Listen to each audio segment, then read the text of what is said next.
Hello दोस्तों, आज मैं आपको तेनालीराम की एक और कहानी सुनाने जा रही हूँ, जिस कहानी का नाम है दूध न पीने वाली बिल्ली। एक बार महाराज कृष्णदेव राय ने सुना कि उनके नगर में चूहों ने आतंक फैला रखा है। चूहों से छुटकारा पाने के लिए महाराज ने 1000 बिल्लियां पालने का निर्णय लिया। महाराज का आदेश होते ही 1000 बिल्लियां मंगवाई गई। उन बिल्लियों को नगर के लोगों में बांटा जाना था। जिसे बिल्ली दी गई उसे साथ में एक गाय भी दी गई ताकि उसका दूध पिलाकर बिल्ली को पाला जा सके। चूहों से सभी लोग परेशान थे, अतः जब बिल्लियां बंट रही थी तो लोगों की लंबी लंबी कतारें लग गई थीं। इस अवसर पर तेनालीरामन भी एक कतार में खड़ा हो गया। जब उसकी बारी आई तो उसे भी एक बिल्ली और साथ में एक गाय दे दी गई। बिल्ली को घर ले जाकर उसने गर्मागर्म एक कटोरा दूध उसे पीने को दिया। बिल्ली भूखी थी। बेचारी ने जैसे ही कटोरे में मुंह मारा तो गर्म दूध से उसका मुंह बुरी तरह जल गया। इसके बाद बिल्ली के आगे जब दूध रखा जाता, चाहे वह ठंडा ही क्यों ना हो, बिल्ली वहां से भाग खड़ी होती। गाय का सारा दूध अब तेनालीराम व उसके परिवार के अन्य सदस्य ही पी जाते। बेचारी बिल्ली कुछ ही दिनों में इतनी कमजोर हो गई कि उसमें चूहे पकड़ने की ताकत भी नहीं रही।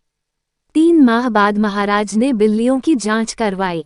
गाय का दूध पी पीकर सभी की बिल्लियां मोटी तगड़ी हो गई थी, परंतु तेनालीराम की बिल्ली सूखकर कांटा हो चुकी थी। वो सब बिल्लियों के बीच में अलग पहचानी जा रही थी। महाराज ने जब तेनालीराम की बिल्ली की हालत देखी तब वे क्रोधित हो उठे। उन्होंने तुरंत ही तेनालीराम को हाजिर करने का आदेश दिया। तेनालीराम के आने पर वे गरजते हुए बोले, तुमने बिल्ली का ये क्या हाल बना दिया है? क्या तुम इसे दूध नहीं पिलाते?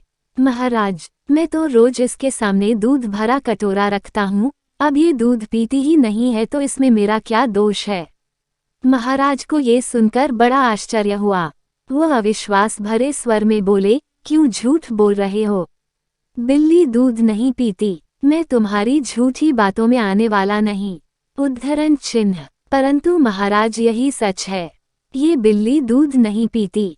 महाराज झल्ला कर बोले, ठीक है, यदि तुम्हारी बात सच निकली तो तुम्हें 100 स्वर्ण मुद्राएं दी जाएंगी, अन्यथा 100 कोड़ों की सजा मिलेगी। मुझे मंजूर है। तेनालीराम शांत भाव से बोला। तुरंत ही महाराज ने एक सेवक से दूध का भरा कटोरा लाने का आदेश दिया। सेवक जल्द ही दूध से भरा कटोरा ले आया। अब महाराज ने तेनालीराम की बिल्ली को हाथों में उठाया और उसका सिर सहलाते हुए दूध के कटोरे के पास छोड़ते हुए कहा, बिल्ली रानी दूध पियो। बिल्ली ने जैसे ही कटोरे में रखा दूध देखा, वह म्याऊं म्याऊं करती हुई वहां से भाग निकली।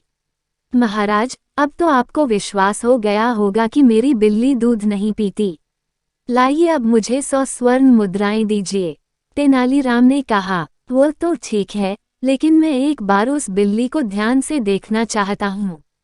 ये कहकर महाराज ने एक कोने में छिप गई बिल्ली को पकड़कर लाने का आदेश दिया। बिल्ली को अच्छी तरह देखने पर उन्होंने पाया कि उसके मुंह में जले का एक बड़ा सा निशान है।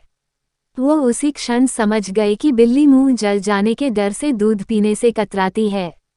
वे तेनालीराम की तरफ देखते हुए बोले, अरे निर्दयी, तुमने इस बिल्ली को जानबूझकर गर्म दूध पिलाया ताकि ये दूध न पी सके। ऐसा करते हुए तुम्हें शर्म नहीं आई?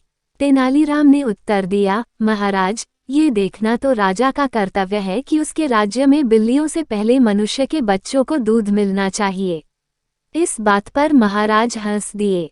उन्होंने तेनालीराम को तुरंत ही 1000 स्वर्ण मुद्राएं भेंट की और बोले, तुम्हारा कहना ठीक है, परंतु मैं आशा करता हूँ कि भविष्य में तुम बेजुबान पशुओं के साथ दुष्टता नहीं करोगे।